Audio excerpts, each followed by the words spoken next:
When your team is playing as bad as the Pittsburgh Steelers are, it's not just on one thing. It's not just on coaches. It's not even just on one ball. Yes, the offense is dragging down the defense and the team in the whole, but the defense has had its own problems, especially when it comes to the run. Mike Tomlin mentioned earlier that this week, the changes that were going to be made were going to be during practice this week, which basically means he's going to be putting on the pads, which means that the problems that the Pittsburgh Steelers were having were one of physicality. And let's look at the film at the defense and let's figure out what went wrong in this 30-6 embarrassing loss to the Houston Texans. So right here you have a run that's going to be going to the outside. And this play doesn't work unless number 8, John Mechie of the Houston Texans, does not block TJ Watt of the Pittsburgh Steelers.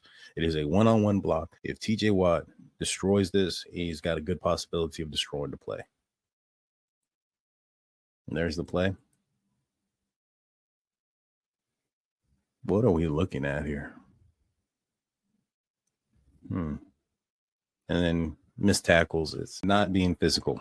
On this next play, this is going to be a screen play. This was Kendrick Green's probably revenge play, so to speak. On this play, they're going to try to trick C.J. Stroud by dropping T.J. Watt and bringing in another rusher from a different position. And it ended up being a great call for the play that the Houston Texans are going to run, the screen play. Check out what Kendrick Green does. And those that are numbered 1, 2, 3, 4 are those that are going to be rushing in. Kendrick Green is taking on Keanu Benton right here. And not only does he take him on, but he turns him and pushes him into Elandon Roberts, essentially blocking 2 people at one time. And then he turns upfield. Now, how many times have we seen one of the Pittsburgh Steelers linemen, miss a block or a block gets by them and they just turn around and watch the play? Not in this situation. Kendrick Green gets up the field and is looking for somebody to hit.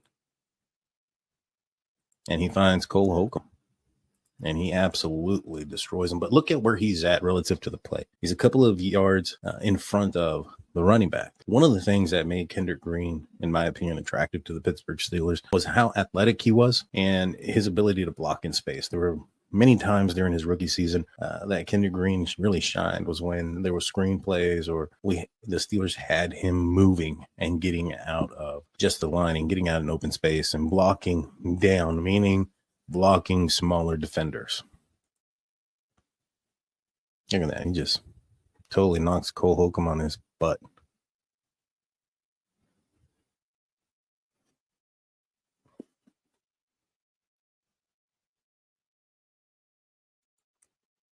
Now, this is, again, another play where TJ Watt is going to be blocked by the Houston Texans tight end, Dalton Schultz. I'll be honest with you guys. The Houston Texans don't run a super complex scheme. They run one very similar to the Pittsburgh Steelers. They have a young quarterback. They're not going to try to make things complex for them. The only difference is they actually executed their game plan, unlike the Pittsburgh Steelers this past weekend.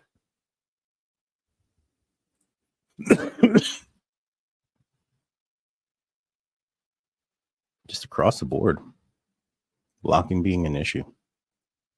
Now, this is the touchdown pass, and the Houston Texans could have scored. The Houston basically scored 3 times on this drive. And fortunately for the Pittsburgh Steelers, it kept getting called back until it wasn't, right? And what this call is a play action pass, and you're going to have number 12, Nico Collins, run up and slant in towards the middle of the field in front of C.J. Stroud. Now, in this play, I think there's a little bit of some communication issues. Both the inside linebacker, the outside linebacker, and the safety both crash in on this play. Nobody pulls off. Nobody goes back. You'll see at the top of the screen, the other middle linebacker in between the S and the T on the screen. He stays in his area, ready to defend a pass if one comes by.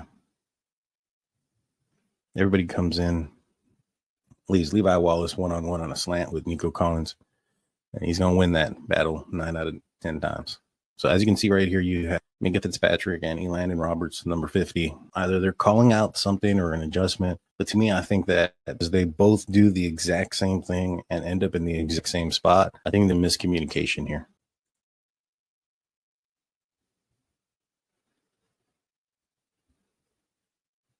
Now, this play by far was probably the most embarrassing play, to my opinion, for the defense, if you're a hard-nosed, defensive-minded guy that loves the Steelers to play bully ball and just want to dominate the opposition, you might want to turn away for this one. The wide receivers for the Houston Texans just do a number on this play on the outside linebackers and Levi Wallace on this play. You're going to have Nico Collins block Marcus Golden, and you're going to have Robert Woods loop around and take out Levi Wallace. And you'll have John Mechie come across and basically pancake Cole Holcomb. We'll show each of these all at once. So right here you have number 12, Nico Collins, handling Marcus Golden. You can already see what this is. John Mechie pancaking Cole Holcomb. And then finally you have Robert Woods just throwing Levi Wallace down to the ground. This was probably the most embarrassing play throughout this entire game. Let's watch that over again.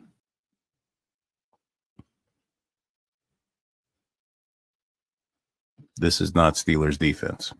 This ain't Steelers football.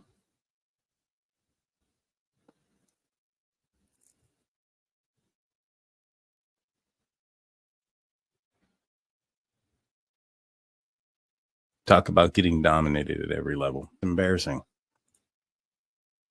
Here's a handoff to the receiver. And again, Golden being taken out of the play by Nico Collins, a wide receiver.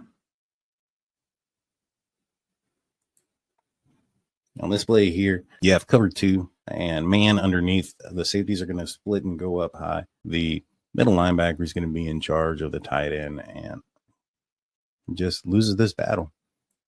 He just completely gets spun around, leaves him wide open, easy pass and catch. Landon Roberts, he's not considered a very good coverage linebacker. Maybe perhaps you're not putting him in those situations. On this play, this is going to be a run pass option. CJ Stroud's going to either hand off the ball to the running back to his left, and he's going to have in his path for his running path is going to be towards the right side. If they're playing man and or there's a blitz coming off the left side, which there is, you have 2 go routes that are going straight up. Nothing too complicated, to be honest with you. But look what happens to Levi Wallace. Just gets beat off the line. Another just quick pitch and catch.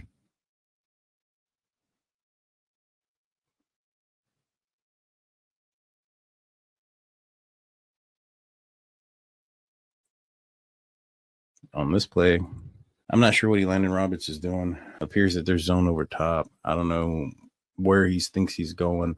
The ball's going to be coming right behind him to the receiver that's past him. Highsmith isn't really in a good position. You have the cornerback up there in the, near where the 20 is marked in one part of the zone, making sure that the running back behind the line of scrimmage doesn't get the ball. You also have Alex Highsmith occupying this space and Landon Roberts occupying this space in the zone. Somebody made a mistake. And I'm not sure what Landon Roberts is thinking he's going to do in this moment. He literally is running in front of this wide receiver. CJ Stroud throws in this direction. This is going to be a pass interference and a first down anyways.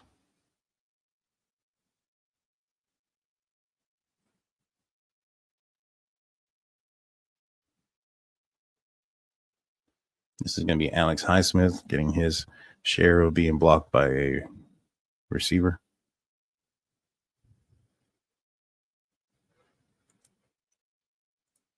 So at the top of the screen, you're going to have the ball going to, so you see where the 30 is. You have a receiver that is running into the soft area of the zone. To the top of the screen, the cornerback in top, basically in charge of anything going to the sideline. Now, this is 3rd down and 12. Alex Highsmith is the linebacker underneath that 30. Highsmith is making sure nobody comes underneath and or there's not a dump ball. But this is 3rd and 12. You have to know where the sticks are. And you have to understand that if somebody gets the ball underneath in this situation, you can tackle him before the yard to gain. Because maybe perhaps he's hoping CJ is going to throw something underneath and he's going to be able to tackle it quickly, making it more difficult for you. Field attempt, I understand that, but by doing that, you leave an open area behind him. See, right here you have Alex Highsmith. What he ends up doing is yellow. He ends up going forward. What he should have done is gone backward towards the red and covered. If the receiver ends up cutting outward, the cornerback would have that. 3rd and 12. This is where the sticks are, in my opinion. I think you just got to understand where you are on the field. You're down in distance, and just don't let something like this happen. This is going to be the back pass for a touchdown. And basically what happened on the play was just that Patrick Peterson bit on the running back running out and allowed the tight end to get behind him. Easy score.